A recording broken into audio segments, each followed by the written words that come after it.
Hello students, मैं doctor निशा बंसल, सहायक आचार्य EAFM राजकीय महाविद्यालय सुमेरपुर से। आज के वीडियो में हम बात करते हैं बीकॉम प्रथम वर्ष के लिए प्रश्न पत्र प्रथम व्यावसायिक अर्थशास्त्र। तो आइए स्टार्ट करते हैं। आज का अपना टॉपिक है उपभोक्ता की बचत भाग 2, कंज्यूमर सरप्लस पार्ट 2। देखिए, उपभोक्ता की बचत भाग 1 में पार्ट 1 में हमने बात की थी उपभोक्ता की बचत का क्या अर्थ होता है, उपभोक्ता की बचत से संबंधित परिभाषा जो दी गई है JK मेहता की, और उपभोक्ता की बचत के सूत्र कौन कौन से हैं, इस नियम के लागू होने के पीछे कौन कौन सी मान्यताएं हैं, और साथ में टेबल के माध्यम से हमने टेबल के माध्यम से हमने उपभोक्ता की बचत को समझा था, किस प्रकार से उपभोक्ता की बचत ज्ञात की जा सकती है।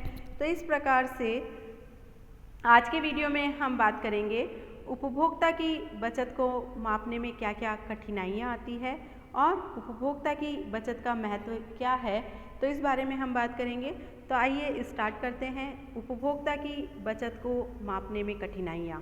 उपभोक्ता की बचत को मापने में क्या कठिनाइयाँ हैं या इसकी हम क्या आलोचनाएं कर सकते हैं उपभोक्ता की बचत के बारे में।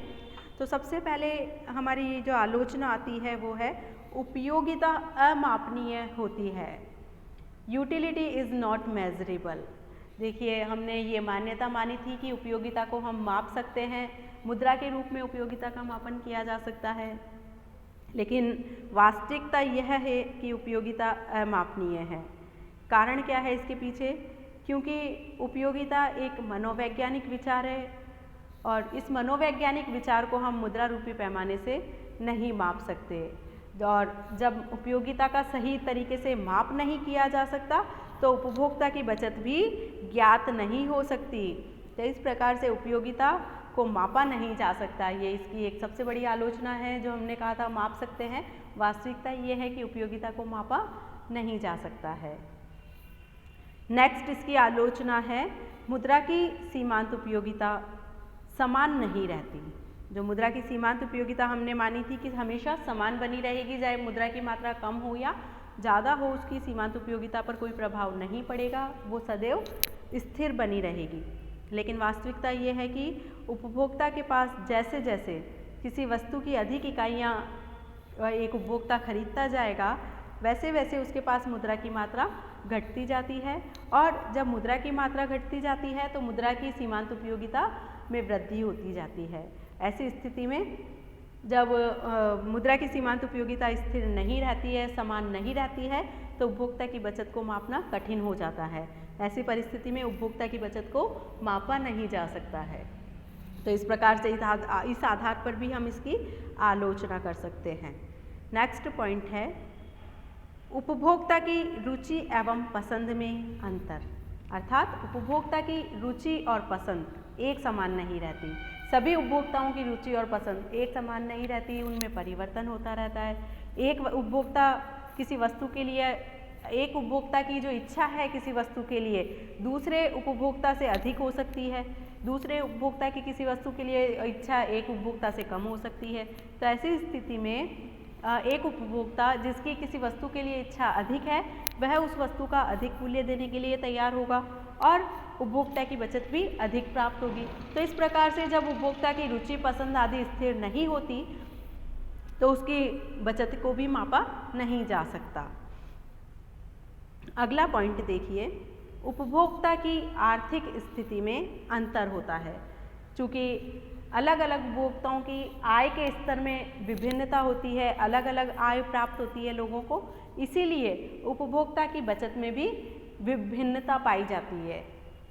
एक धनी उपभोक्ता निर्धन उपभोक्ता की तुलना में अधिक मूल्य देने के लिए तैयार हो जाता है, अतः धनी व्यक्ति को निर्धन की तुलना में अधिक उपभोक्ता की बचत प्राप्त होती है। तो इस प्रकार से चूँकि उपभोक्ता की आर्थिक स्थिति में अंतर होता है, तो उपभोक्ता की बचत का सही माप प्राप्त करना कठिन हो जाता है। तो ऐसी सिचुएशन में उसकी उपभोक्ता की बचत का माप हम नहीं कर पाते। तो इस प्रकार से ये भी एक इसकी बहुत बड़ी कठिनाई सामने आती है। नेक्स्ट हम देखते हैं अनिवार्य वस्तुओं के संबंध में उपभोक्ता की बचत, देखिए अनिवार्य वस्तुओं के संबंध में उपभोक्ता की बचत अनिश्चित होती है। यानी यहाँ पर आप देखिए एक उपभोक्ता अनिवार्य वस्तुओं के उपभोग से वंचित रहने की अपेक्षा सब कुछ देने के लिए तैयार हो जाता है और ऐसी स्थिति में उपभोक्ता की बचत अनिश्चित होती है। देखिए बहुत बार उपभोक्ता के लिए क्या सिचुएशन सामने आती है, अनिवार्य वस्तुएं, मान लीजिए किसी उपभोक्ता को दवाइयों का क्रय करना है, ऐसी सिचुएशन में उसके पास जितनी भी मुद्रा है वो देने के लिए तैयार हो जाता है क्योंकि उसे वो दवाइयाँ जीवन रक्षक के रूप में प्राप्त करनी अनिवार्य है। तो इन ऐसी सिचुएशन में उपभोक्ता की बचत को हम ज्ञात नहीं कर सकते। तो इस प्रकार से ऐसी परिस्थिति में भी उपभोक्ता की बचत का ज्ञान करना मुश्किल हो जाता है। अगला देखिए आप पॉइंट, प्रतिष्ठा मूलक वस्तुओं के संबंध में उपभोक्ता की बचत अनिश्चित होती है। ऐसी वस्तुएं जो शान और शौकत की वस्तुएं हैं, प्रतिष्ठा जन्य वस्तुएं हैं जो किसी भी उपभोक्ता की प्रतिष्ठा को सूचित करती है, तो ऐसी सिचुएशन में उपभोक्ता की बचत को ज्ञात नहीं कर सकते। कारण क्या है कि वस्तु की कीमत उसकी प्रतिष्ठा को व्यक्त कर रही है। ऐसे सिचुएशन में वो कितना देने के लिए तैयार है, कितना देगा, ये चीज़ें मायने नहीं रखती, महत्व नहीं रखती। तो ऐसी वस्तुओं पर भी उपभोक्ता की बचत ऐसी वस्तुओं के संबंध में हम ज्ञात नहीं कर सकते। नेक्स्ट पॉइंट देखिए, उपभोक्ता को पूरी मांग तालिका की जानकारी नहीं होती। जो मांग तालिका है उपभोक्ता की, उसकी जानकारी प्रत्येक उपभोक्ता को हो ये आवश्यक नहीं है। उपभोक्ता की मांग तालिका सामान्य रूप से अनिश्चित और अव्यवस्थित होती है, साथ ही अनुमान पर आधारित होती है। और जब इस प्रकार की अनुमान पर आधारित कोई वस्तु है, काल्पनिक कोई वस्तु है, तो काल्पनिक और अनुमानित मूल्य सूची के आधार पर निकाली गई उपभोक्ता की बचत भी भ्रामक और काल्पनिक होती है।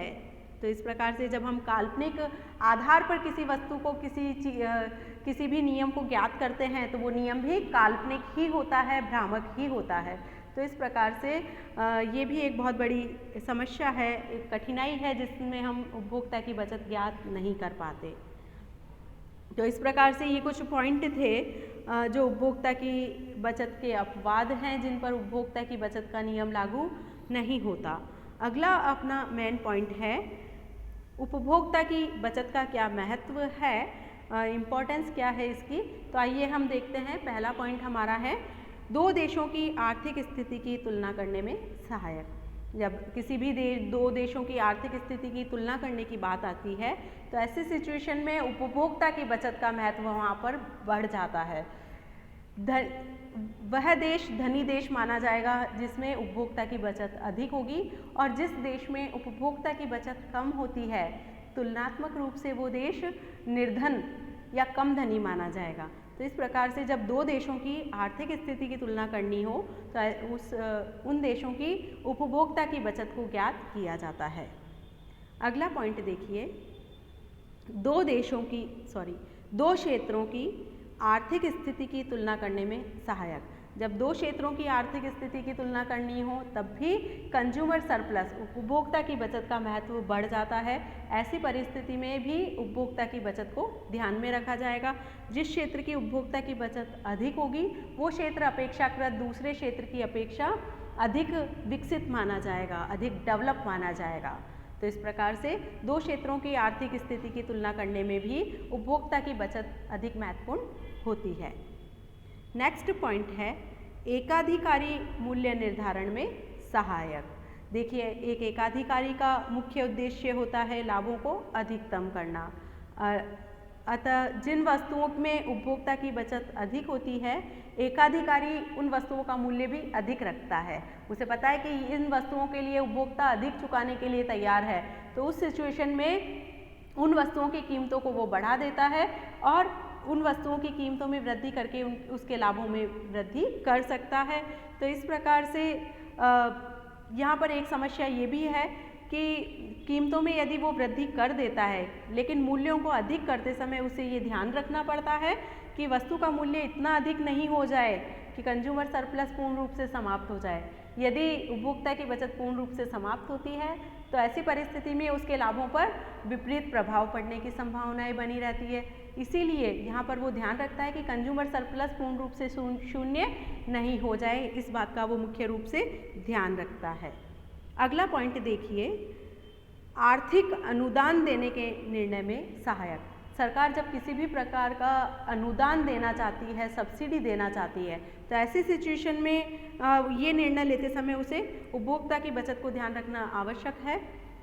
सरकार उत्पादन बढ़ाने, उत्पादन लागत कम करने के उद्देश्य से आर्थिक अनुदान प्रदान करती है या आर्थिक सहायता प्रदान करती है।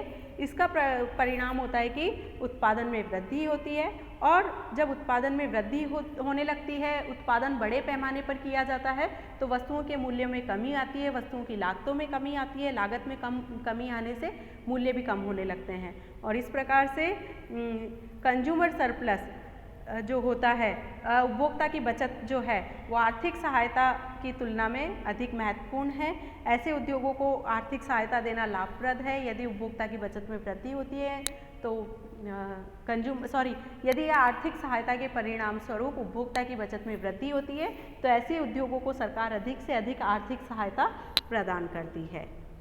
नेक्स्ट देखिए, राजस्व के क्षेत्र में सरकार क्या करती है, किस प्रकार से उपभोक्ता की बचत महत्व रखती है, ध्यान दीजिए। यहाँ पर देखिए, जब सरकार वस्तुओं पर कर लगाती है तो इसका क्या प्रभाव पड़ता है। एक और तो सरकार की आय में वृद्धि होती है, और दूसरी ओर वस्तुएं महंगी होने के कारण उपभोक्ता की बचत कम हो जाती है। तो इस प्रकार से यदि सरकार की आय में अधिक वृद्धि होती है बनिस्बत कंज्यूमर सरप्लस की तुलना में, तो ऐसी सिचुएशन में सरकार कर लगाया जाएगा, और यदि सरकार की आय में जो वृद्धि हो रही है उसकी तुलना में उपभोक्ता की बचत में कमी ज़्यादा मात्रा में हो जाती है तो कर नहीं लगाया जाएगा। तो सरकार के जो कर लगाने के निर्णय हैं वो भी उपभोक्ता की बचत पर निर्भर करते हैं। तो इस प्रकार राजस्व के क्षेत्र में भी उपभोक्ता की बचत महत्व रखती है। इस प्रकार से इन निर्णयों में उपभोक्ता की बचत महत्व रखती है। तो ये सारे पॉइंट थे जो उपभोक्ता की बचत को प्रतिपादित करते हैं, उपभोक्ता की बचत के महत्व को दर्शाते हैं। इसी के साथ उपभोक्ता की बचत का हमारा टॉपिक समाप्त होता है। Stay home, stay safe, take care. Corona के संबंध में सरकार द्वारा दिए गए दिशा निर्देशों का पूर्णतः पालन करें। Thank you very much.